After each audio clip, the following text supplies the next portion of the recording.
台中有一群少年人伫社会主体举办结合文化甲社会设计的活动，互这些人关心社会公共议题，建立好的居住文化。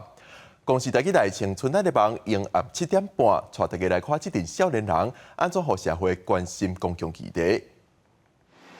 3期要咧去啦，1期、2期也好啊，所以当初是我咧。台中市太平区玉兴段第3期的社会主体就要完工，1期至3期计共会当提供差不多978户主体单元。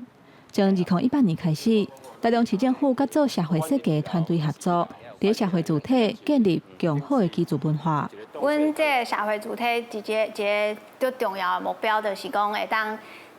增加人甲人之间的交流。会当互大家住伫遮，会当互相帮忙甲支持。好伴的社会实验，嘛入去甲学校推广，甲学校合作，用16节社团课，带学生认识社会设计。当初想要做的就是怎么样播种，就是把更多的这些对社会的认识、关心，然后行动，这样散布到更多的年轻世代心中。今天其实是今年度的第1场来做，然后我自己都会最期待这个活动，因为它是办在一个平日。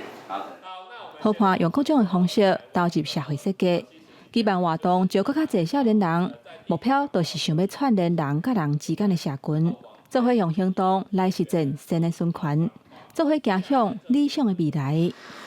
记者王德强、林新伟台中报道。